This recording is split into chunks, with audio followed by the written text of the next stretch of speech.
नमस्कार, बहुत स्वागत है आप सबका एक बार फिर से हमारे YouTube चैनल के ऊपर। दोस्तों, आज के इस कार्यक्रम में हम एक 22 वर्ष युवक की जन्म कुंडली का अध्ययन करने जा रहे हैं, जिन्होंने अपने बर्थ डिटेल्स हमारे साथ शेयर किए हैं और ज्योतिष के माध्यम से अपने जीवन से जुड़े हुए प्रश्नों के उत्तर जानना चाहते हैं और साथ ही साथ चाहते हैं कि मैं इनकी कुंडली का पूर्ण विश्लेषण करूँ।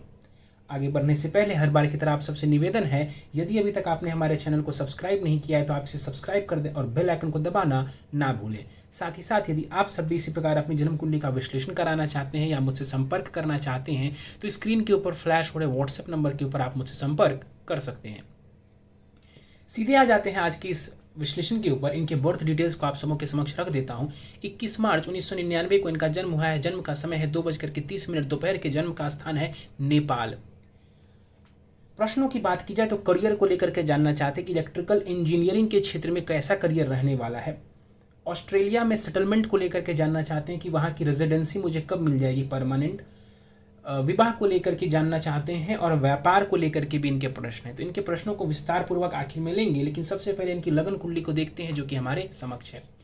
4 नंबर से ही कुंडली प्रारंभ होती है, कर्क लगन की पत्रिका बन जाती है। चंद्रमा को देखें तो वो मेष राशि में जाकर के विद्यमान है, यानी कि इस जातक की कुंडली बनती है कर्क लग्न एवं मेष राशि की। अब लग्न देखें तो वो जल तत्व प्रधान है और राशि देखें तो वो अग्नि तत्व प्रधान है। तो आपके स्वभाव में दोनों ही तत्वों का प्रभाव देखने को मिलेगा। कई बार आप शांत नजर आएंगे तो कई बार आपके अंदर उग्रता भी देखने को मिलेगी। वैसे कर्क लग्न वाले लोग आमतौर पर शांत स्वभाव, गंभीर स्वभाव के होते हैं, ज्यादा गुस्सा नहीं करते हैं, लेकिन मेष राशि वाले जस्ट उल्टे होते हैं इसके। उन्हें गुस्सा और जिद्दीपन ज्यादा आता है। तो एक मिश्रित स्वभाव आपका रहेगा। यहां पर समझने की कोशिश करें तो लगन का मान 18 डिग्री है। लगन में राहु बैठे हुए हैं। अब राहु जब लगन में बैठता है तो ये व्यक्ति को 2-3 चीजें जरूर देता है, जैसे कि महत्वाकांक्षी बनाता है, हाई एम्बिशंस देता है ये व्यक्ति को। दूसरा, कई मामलों में ये जातक को कंफ्यूजन भी देता है, जन्म स्थान से दूर लेकर के जाता है। चौथे का राहु, लगन का राहु, 12वें का राहु जातक को जन्म स्थान से दूर लेकर के जाता है। और जैसा आपने अपने प्रश्नों में बताया भी एक आपको ऑस्ट्रेलिया की रेजिडेंसी के लिए आप सोच रहे हैं, तो ये आपके लिए ठीक रहेगा। लगन में यहाँ पर जो राहु बैठा हुआ है, इसकी दशा यदि चलती है तो उस दौरान अपने मन को अपने काबू में रखने की कोशिश कीजिएगा, क्योंकि लगन में यहाँ पर राहु बैठा हुआ है, ये जल तत्व राशि में है। देखिए, इमोशनल साइन माना जाता है इसको। यहाँ पर राहु कंफर्टेबल महसूस नहीं करता है, यहाँ पर राहु कंफर्ट महसूस नहीं करेगा। तो राहु की दशा में विशेष सावधानी आपको बरतने की जरूरत है और अपने मन के ऊपर जितना आप नियंत्रण करेंगे उतना ही आपके लिए बेहतर रहेगी स्थिति। 27 डिग्री के साथ बाल अवस्था में यहाँ पर राहु बैठे हुए हैं। करियर वगैरह के लिए राहु कोई परेशानी नहीं देने वाले हैं, उसके लिए ये राहु बेहतर स्थिति में है। क्यों? क्योंकि चंद्रमा 10वें भाव में जाकर के बैठे हुए हैं। अब यहां पर समझे तो राहु पंचम को, सप्तम को और नवम को देखेंगे तो शिक्षा, टेक्निकल शिक्षा देने वाले होंगे। सप्तम को देखेंगे, विवाह थोड़ा सा अपनी मर्जी से करना, अपने मन मुताबिक करना, ट्रेडिशंस के पीछे नहीं भागना। नवम के ऊपर राहु की दृष्टि पड़ेगी, विदेश की यात्राएं राहु देंगे।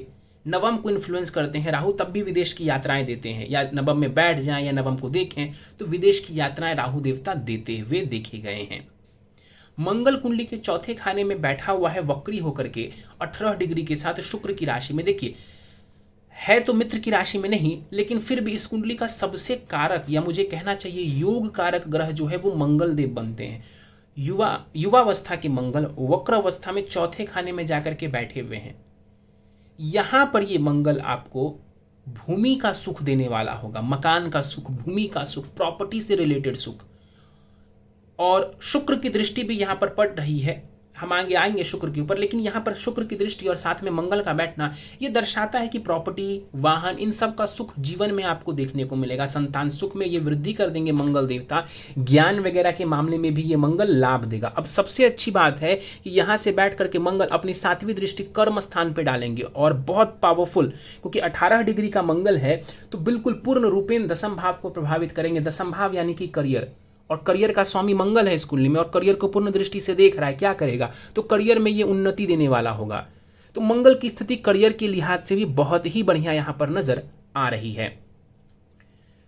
अब समझ लें यहाँ पर मंगल की बाकी दृष्टियों के बारे में। सप्तम भाव के ऊपर मंगल की चौथी दृष्टि पड़ेगी। देखिए बहुत हद तक मंगल मांगलिक भी बनाते हैं आपको, और यहाँ पर मंगल की जो दृष्टि है वो पड़ेगी कुंडली के सप्तम भाव के ऊपर, तो वैवाहिक जीवन में थोड़ी सी परेशानी देंगे। देखिए अब ये मैं नहीं बोलूँगा कि मंगल विवाह तोड़ेंगे, क्यों? क्योंकि मंगल योग कारक ग्रह है इस कुंडली में, तो ये कहना उचित नहीं हुआ कि मंगल विवाह तोड़ेंगे। लेकिन मंगल का जो स्वभाव है, मंगल का जो स्वभाव है वो तो स्वभाव बना ही रहेगा ना। तो मंगल का स्वभाव क्या है? उग्रता है, पेशेंसहीन है, मतलब कि धैर्यहीन है मंगल। तो इन वजहों से आपके वैवाहिक जीवन में परेशानी हो सकती है। तो थोड़े धैर्य के साथ, थोड़ी गंभीरता के साथ अगर आप वैवाहिक जीवन के मसलों को डील करेंगे, मामलों को, तो आपके लिए बेहतर रहेगी स्थिति।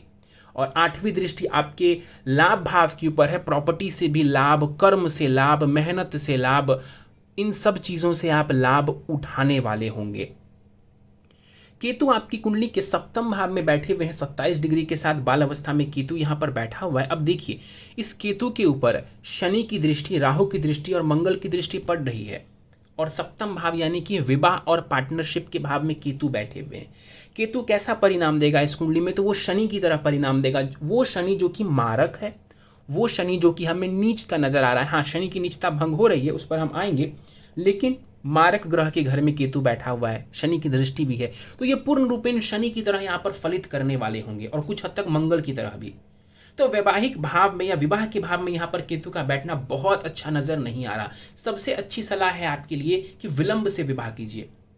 सबसे जरूरी सलाह है आपके लिए कि आप विलंब से विवाह कीजिए, हड़बड़ी में आकर के विवाह मत करिए।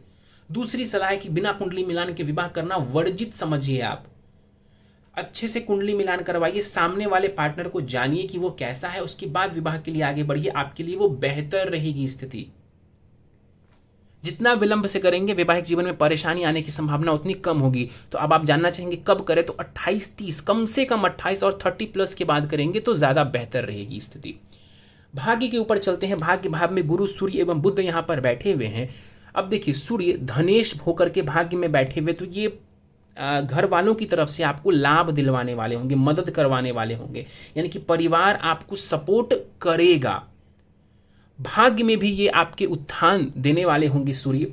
गुरु की वहीं पर बात कर लेते हैं बृहस्पति की। अब देखिए भाग्येश हैं बृहस्पति, इस कुंडली में षष्ठेश भी हैं, भाग्येश भी हैं। षष्ठेश होने की वजह से संघर्ष देंगे, लेकिन भाग्येश होकर के वो भाग्य भाव में बैठे हुए हैं, तो भाग्य से जुड़ी हुई उन्नति भी ये गुरु आपको देने वाले होंगे। तो ये स्थिति बढ़िया है गुरु की यहाँ पर। और वहीं बुध की बात कर ले तो 3 डिग्री के साथ यहाँ पर बुध बैठे हुए हैं। नीच की राशि में जरूर है, लेकिन इसकी नीचता भंग हो जाएगी, तो नीच भंग बना देंगे बुध यहाँ पर। तो इस कुंडली में बुध को समझे तो वो तृतीयेश एवं द्वादशेश होकर के भाग्य भाव में बैठा हुआ है। विदेश जाना, विदेश में सेटल होना, ये सब दिखता है, लेकिन इनिशियली आपको थोड़ी परेशानी हो सकती है। क्यों? क्योंकि ये नीच के होकर के बैठे हुए हैं। तो पीआर वगैरह मिलने में जो आपने बताया है उसमें थोड़ी परेशानी आ सकती है आपको। क्यों? क्योंकि विदेश भाव का स्वामी जो बुध है आपका, वो नीच का होकर के बैठा हुआ, लेकिन निजत्व भंग हो रहा है, तो आने वाले समय में ये आपको फायदा भी, लाभ भी करवाने वाला होगा। यहां से बैठ करके बुध तीसरे खाने को देखेंगे तो आपके पराक्रम में भी ये वृद्धि करने वाले होंगे। वहीं सूर्य की दृष्टि भी तीसरे भाव के ऊपर पड़ेगी, तो ये भी आपके साहस पराक्रम के लिए बढ़िया है। 6 डिग्री के साथ यहाँ पर जो सूर्य देव हैं ये मृत अवस्था के आसपास के माने जाएंगे। गुरु की बात कर लेते हैं। गुरु हमें अस्त का दिख रहा है। बुध भी अस्त और वक्री है, लेकिन बुध का अस्त होना बहुत ज्यादा कोई मायने नहीं रखता है। क्यों? क्योंकि बुध अस्त होने के बाद भी रिजल्ट देते हैं। 1 डिग्री से कम का यदि अंतर हो तो वो पूर्ण रूपेण अस्त माने जाते हैं, अदरवाइज ज्यादातर मामलों में बुध रिजल्ट देता है। यहाँ पर गुरु अस्त के हैं, 14 डिग्री के बैठे हुए हैं, युवावस्था का जरूर है, लेकिन अस्त है। अस्त की वजह से थोड़ा सा उसका बल कमजोर जरूर होगा, लेकिन ये कतई नहीं कि गुरु यहाँ पर कोई परिणाम नहीं दे पाएंगे। स्वग्रही होकर के बैठे हुए हैं। भाग्य में, उच्च शिक्षा में ये बृहस्पति आपको लाभ देगा, विदेश की यात्राओं में आपको लाभ देगा। अगर आप चाहें तो धार्मिक प्लेसेस की यात्रा पर जा सकते हैं।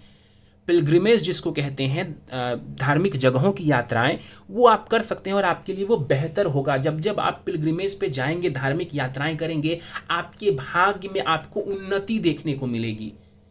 समझिए मेरी बात को, जब जब आप किसी धार्मिक यात्रा पर जाएंगे तब तब आपके भाग्य में आपको उन्नति देखने को मिलेगी। इवन अगर आप मंदिर रेगुलरली जाते हैं, खास करके बृहस्पतिवार के दिन, और वो भी शिव मंदिर, तो आपको विशेष लाभ मिलेगा। वैसे मैं आपको बता दूं कि आप इसको कैटेगराइज मत करिए शिव मंदिर ही, किसी भी मंदिर में आप जाएंगे तो भी आपको लाभ मिलेगा। अब अस्त के हैं तो दृष्टि का प्रभाव थोड़ा कमजोर जरूर होगा, लेकिन इसकी दृष्टियों को यदि हम समझने की कोशिश करें तो यहां से बैठ करके पंचम भाव और माफी चाहूंगा पंचम भाव यहां से बैठ करके और लगन को गुरु देखेंगे, ज्ञान देने वाले होंगे, संतान संबंधित चीजों में लाभ करवाने वाले होंगे। तीसरे भाव के ऊपर गुरु की दृष्टि भी आपके साहस के लिए बढ़िया है। दसम भाव को समझें तो यहां पर हाँ एक बात और बताऊंगा आपको, ये जो भाग्य भाव है आपका, ये होता है उच्च शिक्षा का भाव। यहां पर 3 ग्रह ऐसे बैठे हुए जो कि शिक्षा से ही जुड़े हुए मामलों को दर्शाते हैं। गुरु शिक्षा, बुध एजुकेशन ये भी दर्शाता है, गुरु ज्ञान दर्शाते हैं, बुध जो है वो आपको किताबी ज्ञान या इंटेलिजेंस को वो दर्शाता है। ये दोनों इकट्ठे साथ में बैठे हैं, साथ में सूर्य भी हैं। देखिए आप अगर चाहें तो हायर एजुकेशन के लिए जा सकते हैं, आपके अंदर जो काबिलियत है वो बहुत ज़्यादा है, आपके अंदर काबिलियत बहुत ज़्यादा है, तो अगर आप पढ़ना चाहते हैं कुछ ज़्यादा ऊंचाई तक भी तो अच्छा है आपके लिए, हायर एजुकेशन में भी जाना चाहते हैं, इट्स गुड फॉर यू। दसम भाव में यहाँ पर चंद्रमा, शुक्र और शनिदेव बैठे हुए। अब देखिए एक दृष्टि में देखें तो चंद्रमा शनि का विष दोष बन जाना चाहिए, लेकिन दोनों की डिग्री को अगर आप ध्यान से देखेंगे तो डिग्री में बहुत फर्क है, इनके 17 डिग्री का अंतर है। तो इस विष दोष को हम विष दोष कंसिडर नहीं करेंगे। क्यों भाई? क्योंकि बीच में शुक्र भी तो है, बीच में शुक्र भी है, डिग्री वाइज देखें तो भी शुक्र बीच में आ रहा है, तो ये विष दोष हम इसे नहीं मानेंगे। विष दोष एक प्रकार से मानिए तो यहाँ पर भंग हो जाएगा। यहाँ पर चंद्रमा बैठे हुए, चंद्रमा की बात कर लेते हैं। लग्नेश चंद्रमा दसम भाव में बैठा हुआ है, कर्म प्रधान बनाती है इस कुंडली को। लगन का जो स्वामी होता है ना, वो आपका शरीर है, वो आप स्वयं है। आप स्वयं उठ के कहाँ बैठ गए कुंडली में? तो कर्म भाव में, यानी इस संसार में आप कर्म करने आए हैं। हालांकि ये बात तो सबके ऊपर लागू होती है कि कर्म करेगा, लेकिन यहाँ पर करियर में आप चाहें तो खूब ऊंचाई प्राप्त कर सकते हैं। आपके अंदर वो एबिलिटी है, क्योंकि लगन का स्वामी ही करियर में आके बैठा हुआ है, तो आपका ज्यादा दिमाग करियर के ऊपर लगना चाहिए और वहीं पर आपको सुकून भी मिलेगा। मैं दोहराता हूं, अपनी बात को समझिएगा। जितना ज्यादा आप अपने करियर में इन्वॉल्व होंगे आपके लिए वो उतना ज्यादा बेहतर है। जैसे कई लोग होता है कि विवाह में ज्यादा ध्यान लगाते हैं, कोई संतान की तरफ, कोई यहां कोई वहां, कोई परिवार की तरफ, सब में ध्यान लगाइए, उसमें कोई बुराई नहीं, लेकिन सबसे ज्यादा ध्यान आपको लगाना चाहिए मेरे अनुसार करियर के ऊपर। करियर के ऊपर जितना आप ध्यान लगाएंगे आपको उतनी ज्यादा जो है फायदे की चीजें मिलेंगी। यहां पर 25 डिग्री के साथ जो चंद्रमा बैठे हुए 10th हाउस में, ये करियर के लिए बहुत अच्छा है। मृत अवस्था के हैं, आप चाहे तो इसे आने वाले समय में बलवान कर सकते हैं। चंद्रमा का रत्न आप जब चाहें तब धारण कर सकते हैं और पूरी जिंदगी आप धारण करके रख सकते हैं। कोई दशा देखने की जरूरत नहीं है, कुछ देखने की जरूरत नहीं है। आप चंद्रमा का रत्न जब चाहे मोती तब धारण कर सकते हैं। यहां पर बैठ करके चंद्रमा चौथे भाव को देखिएगा, ये भी सुख सुविधाओं के लिए बढ़िया है। शुक्र की बात कर लेते हैं। इस कुंडली में शुक्र को समझा जाए तो शुक्र सुखेश एवं लाभेश होकर के दसम भाव में बैठे हुए। इस कुंडली में शुक्र 2 शुभ भावों के स्वामी हैं। अब माना जाए आज की दुनिया में, आज के परिवेश में, तो ये दोनों ही भाव शुभ भाव है। हालांकि शास्त्रों में इस भाव को शुभ नहीं माना गया है, लेकिन आज के परिवेश में समझें तो ये दोनों ही भाव मेटेरियलिस्टिक चीजों को दर्शाते हैं ज्यादातर मामलों में, ज्यादातर लोगों के लिए। तो इसमें जो शुक्र आपका यहां बैठा है ये भी बेहतर ही रहेगा आपके लिए। तो शुक्र यहां पर बैठ करके करियर, माफी चाहूंगा, चौथे भाव को देखिएगा तो आपके प्रॉपर्टी संबंधी चीजों में, खास करके वाहन के मामलों में ये शुक्र आपको लाभ देगा। एक अच्छा मकान का आप निर्माण कर सकते हैं। मंगल शुक्र दोनों एक दूसरे को देख रहे हैं। भूमि का मकान हो, मतलब कि जमीन से मकान हो और आप एक आलीशान मकान बने, इसकी संभावना बनती है आपकी कुंडली में। शनि की बात कर लेते हैं। 8 डिग्री के साथ शनि देवता यहां बैठे हुए हैं दसम भाव में। अब ये नीच के हैं, शनि यहां पर नीच का होकर के बैठा हुआ है 8 डिग्री के साथ। मंगल की दृष्टि पड़ने की वजह से इसका निचत्व भंग माना जाएगा। अब शनि इस कुंडली में सप्तमेश एवं अष्टमेश होकर के दसम में बैठा हुआ है। अब ध्यान से समझिएगा कि शनि मार्केश है, नीच उच्च बाद की बात है। इस कुंडली में जो शनि का पोर्टफोलियो है ना, शनि का जो रोल है, शनि का जो काम है, वो है मारक का, वो है मारक रिजल्ट देने का। अब मार्केश शनि उठ के आपके कर्म स्थान में बैठ गए तो ये करियर में बाधाएं, परेशानी, विलंब की स्थिति खड़ी करेंगे। कई बार बनते हुए कार्यों में ये विघ्न उत्पन्न करेंगे। जो काम जल्दी होना चाहिए उसमें थोड़ा ज्यादा समय लगेगा, 5 की जगह 8 दिन लगेगा। लेकिन जो शनि का ये प्रभाव बताया वो ज्यादातर इसकी दशा अंतरदशा में ज्यादा देखने को आपको मिलेगा। अब देखिए यहां से बैठ करके शनि विवाह भाव को देख भी रहे हैं। अब नीच के तो जरूर हैं, लेकिन अपने घर को देखेंगे तो विवाह भाव को ये बेहतर करने की कोशिश करेंगे, यानी कि विवाह को ये अच्छा बनाने की कोशिश करेंगे। तो विलंब से विवाह करेंगे तो शनिदेव की कृपा भी आपको मिल जाएगी, क्योंकि शनि थोड़ा विलंब दर्शाते हैं। और आउटकास्ट मैरिज करना आपके लिए संभव है। आउटकास्ट मैरिज का मतलब है कि अपने जानने वालों में से बाहर, चाहे वो धर्म हो, चाहे वो कास्ट हो, चाहे प्लेस हो। मान लीजिए कि आप नेपाल से बिलोंग करते हैं, आप ऑस्ट्रेलिया, अमेरिका, कहीं पर भी जाकर के वहाँ के व्यक्ति से या वहाँ की लड़की से विवाह कर सकते हैं। ये संभव है आपके लिए, और ये दिखता है आपके चार्ट में कि आउटकास्ट मैरिज हो सकता है आपका। इसके अलावा यहाँ पर से बैठ करके शनि 12वें को और चौथे को भी देखेंगे। अब 4th हाउस के ऊपर जो शनि की दृष्टि पड़ेगी तो ये कई बार जो है आपको टेंशन देने वाला होगा, मानसिक टेंशन देने वाला होगा। अब ये नहीं बोलूंगा मैं कि शनि प्रॉपर्टी का सुख नहीं देगा, ऐसा कुछ नहीं है, वो देगा प्रॉपर्टी का सुख, लेकिन इसकी दशा चलेगी तो विलंब से देगा। मकान बनाना चाह रहे हैं, शनि की दशा आन पड़ी, विलंब होगा, निर्माण कार्य पूरा होने में विलंब होगा। शनि कुंडली के 12वें खाने को देखेगा तो विदेश में भी कोई ना कोई परेशानी, जैसे आपने बोला ना एक प्रश्न में कि पीआर मुझे कब मिलेगा, अब देखिए कि शनि की तीसरी दृष्टि पड़ रही है विदेश भाव को, तो विदेश में भी जो आप सेटलमेंट चाह रहे हैं, जो स्थिति आप चाह रहे हैं, वहां पर शनि क्या करेगा, बाधा डालने की कोशिश करेगा। क्योंकि शनि इस कुंडली का मार्केश है, निचता उचता बाद की बात है, वो सेकेंडरी है। लेकिन यहां पर जो शनि मार्केश है, ये इसका सबसे बड़ा वो है कि शनि मार्केश के रिजल्ट ज्यादा देंगे। और जान लीजिए शनि 8th हाउस के भी लॉर्ड है, 10th में बैठे हुए हैं। इसकी अंतरदशा में नौकरी वगैरह में ब्रेक लग सकता है, जॉब वगैरह में ब्रेक, अप्स एंड डाउन्स देखने को मिल सकते हैं। तो दशाओं का रोल जीवन में बहुत ज्यादा होता है। अब सारे ग्रह इकट्ठे एक जैसा परिणाम तो नहीं दे सकते हैं, कोई अच्छा परिणाम दे रहा है, कोई बुरा परिणाम दे रहा है, तो रिजल्ट्स हमें हमेशा दशा और गोचर के अनुरूप मिलते हैं। मंगल, चंद्रमा, गुरु, सूर्य, ये सब आएंगे तो आपके उत्थान में आपको मदद करेंगे। शनि जैसा जब ग्रह आएगा तो विशेष रूप से आपको परेशानी देने वाला होगा। चलिए एक बात आपको और बता दूं, ध्यान से सुनिएगा। शुक्र आपके लिए विवाह का कारक है, विवाह का स्वामी नहीं कह रहा, विवाह का स्वामी तो शनि ही है। विवाह का कारक एक पुरुष की कुंडली में शुक्र को देखा जाता है विवाह के कारक के रूप में। वो भी शनि से प्रभावित है, और कितना प्रभावित है तो देखिए 1 डिग्री का फासला है, 1 डिग्री का केवल फासला। इसको प्लेनेटरी वॉर वगैरह भी कहते हैं। वहां पर भी शुक्र की स्थिति बढ़िया नजर नहीं आ रही है। तो ओवरऑल विवाह इस चार्ट से तो अच्छा नजर नहीं आ रहा है, ओवरऑल विवाह इस चार्ट से अच्छा नजर नहीं आ रहा। दशाओं की हम बात कर लेते हैं। मंगल की दशा चल रही है जो कि 27 अक्टूबर 2023 तक आपको रहने वाली है, और मंगल की दशा में केतु की अंतर्दशा चल रही है जो कि 20 सितंबर 2021 तक रहेगी। देखिए मंगल की दशा आपको 2023 के अक्टूबर एंड तक है। मैं यही सलाह दूंगा कि कोशिश करें कि आप सेटल हो जाएं करियर में, अपने करियर को सेटल कर लें मंगल की दशा तक। राहु की दशा में मत खींच के लेके जाएं। अगर ये पॉसिबल है आपके लिए तो किसी भी तरीके से जॉब ले लें और उस जॉब की स्थिति को बनाए रखने की कोशिश करें। क्यों कह रहा हूं, क्योंकि राहु जब इनिशियली आएगा तो वो परेशानी देगा, वो बहुत ज़्यादा अप्स एंड डाउन्स देगा, खास करके इनिशियल समय में। तो मंगल की दशा जो है ये बहुत अच्छी है आपके लिए, योग कारक प्लैनेट की दशा है, खास करके करियर के लिए ये समय बढ़िया है। तो करियर बनाइए और कहीं ना कहीं अपने आप को करियर में स्थापित करिए। इस दौरान बहुत जो है लंबा मत खींचिए इसको, कोशिश करिए कि मंगल की दशा के एंड तक जो है आप एक नॉर्मल करियर भी एक बना लें, एक नई जॉब आप ले लें अपने लिए, और उस स्थिति को बनाए रखने की कोशिश करें, खास करके राहु की दशा में इनिशियल फेजेस में। अब राहु की दशा 18 वर्षों की है, तो ये नहीं कह रहा हूं कि 18 वर्ष खराब रहेंगे आपके लिए, लेकिन स्टार्टिंग में राहु बहुत उतार चढ़ाव देंगे आपको, इसकी संभावना प्रबल है। तो क्या करेंगे, तो कोशिश करेंगे कि जो हमने एक अच्छी स्थिति बना ली मंगल की दशा तक, एंड तक, उस स्थिति को बनाए रखने की कोशिश करेंगे। बस इतनी ही सलाह दे रहा हूं आपको। सीधे आपके प्रश्नों को ले लेते हैं। आपने पूछा इलेक्ट्रिकल इंजीनियरिंग का करियर। इलेक्ट्रिकल इंजीनियरिंग बिल्कुल बहुत बढ़िया है आपके लिए। मंगल सूर्य के अधीन आ जाता है, 10th हाउस का स्वामी मंगल है, वहां पर शनि बैठे हुए हैं, मंगल उसके स्वामी होकर के उस भाव को देख रहे हैं। तो आपके लिए इलेक्ट्रिकल इंजीनियरिंग का जो काम है ये बहुत ही अच्छा है। इवन आपके दशमांश कुंडली यानी करियर का कुंडली होता है, वो करियर चार्ट होता है, वो वहां पर भी मंगल अपने ही घर में बैठे हुए हैं, वो मेष राशि में बैठे हुए, तो ये अच्छा दिखा रहा है आपकी इस करियर को।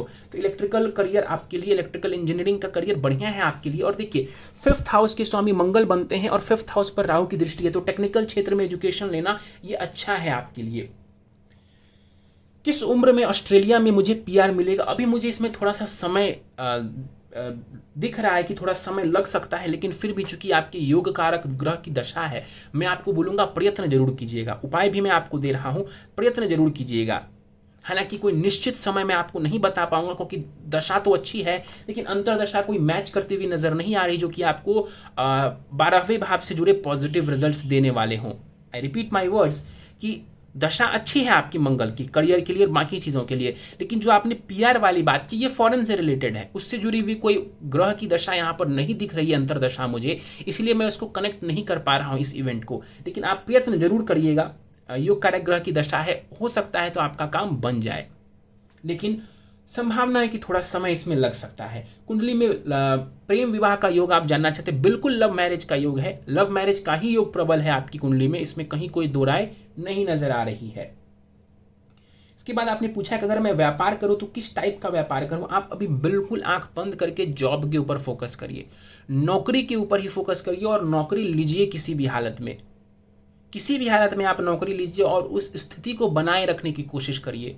खास करके राहु के जब 3-4 साल जब तक निकल ना जाए तब तक बहुत ज़्यादा जो है फेर बदल मत कीजिएगा, बहुत ज़्यादा चेंजेस मत कीजिएगा अपने कार्यों में, परेशानी हो जाएगी आपको।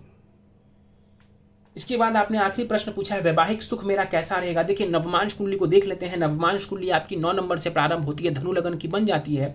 लग्नेश गुरु वहां पर 12वें में जाके बैठे हुए, ये भी फॉरेन सेटलमेंट को दर्शा रहे हैं। वहां पर मंगल और शनि दोनों का प्रभाव आपके विवाह भाव के ऊपर है।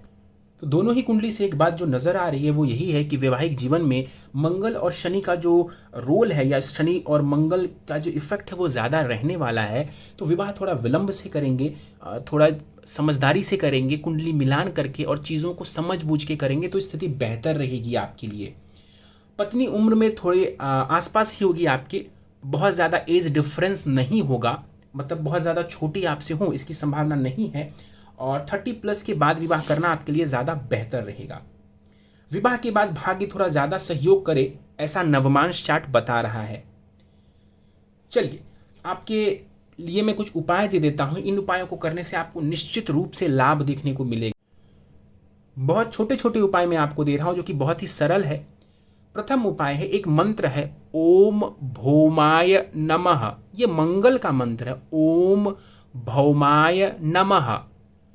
इस मंत्र का ये केवल 3 वर्ड का मंत्र है, इसका 108 बार आपको नित्य जाप करना है। समय मिले तो सुबह शाम दोनों समय कर लें, ना मिले समय तो एक समय पर ही सुबह में कम से कम इसको 108 बार कर लीजिए। हनुमान चालीसा सुबह शाम पढ़िए, ये जरूरी है आपके लिए। भगवान शिव की पूजा आराधना करने से आपको लाभ मिलेगा। शिव चालीसा पढ़ सकते हैं या इसके अलावा कोई भी मंत्र, ओम नमः शिवाय, कोई भी मंत्र जो आपको पसंद है वो भी आप कर सकते हैं। और सोमवार को शिवलिंग पर यदि आप जल से अभिषेक करेंगे, जल दूध से, तो आपके लिए और स्थिति बेहतर रहेगी। विदेश में जो आपको थोड़ी सी जो आप चाह रहे हैं कि पीआर मिल जाए आपको फॉरेन में, ओम बुम बुद्धाय नमः 108 बार प्रतिदिन आपको करना है, 1 वर्ष तक जरूर कीजिए। ओम बुम बुद्धाय नमः, इस मंत्र का जाप 1 वर्ष तक करिए। और ओम भौमाय नमः जो मंत्र जो मैंने सबसे पहले आपको दिया था, उसको आपको मंगल की दशा तक करना है। उसके बाद आप चाहें तो उसको छोड़ सकते हैं या चाहें तो कंटिन्यू करेंगे, तो वो करियर के लिए बहुत अच्छा रहेगा। सदा आपके करियर को वो बेहतर बनाए रखने की कोशिश करेगा वो मंत्र। इसके बाद राहु की दशा आपको चलेगी तो शिव जी की पूजा आराधना आप कर सकते हैं, या तो माता रानी की यानी कि माँ दुर्गा की पूजा आराधना करने से आपको लाभ मिलेगा। चलिए तो दोस्तों ये था इस 22 वर्षीय युवक की जन्म कुंडली का अध्ययन। उम्मीद है आपको हमारा यह जन्म कुंडली विश्लेषण का कार्यक्रम पसंद आया होगा। कार्यक्रम पसंद आया तो आप इसे लाइक करें, शेयर करें। अभी तक आपने हमारे चैनल को सब्सक्राइब नहीं किया है तो आप इसे सब्सक्राइब कर दें और बेल आइकन को दबाना ना भूलें। साथ ही साथ यदि आप सभी इसी प्रकार अपनी जन्म कुंडली का विश्लेषण कराना चाहते हैं या फिर मुझसे संपर्क करना चाहते हैं तो स्क्रीन के ऊपर फ्लैश हो रहे व्हाट्सएप नंबर के ऊपर आप मुझसे संपर्क कर सकते हैं। इस वीडियो में फिलहाल इतना ही। आप सभी का बहुत बहुत धन्यवाद।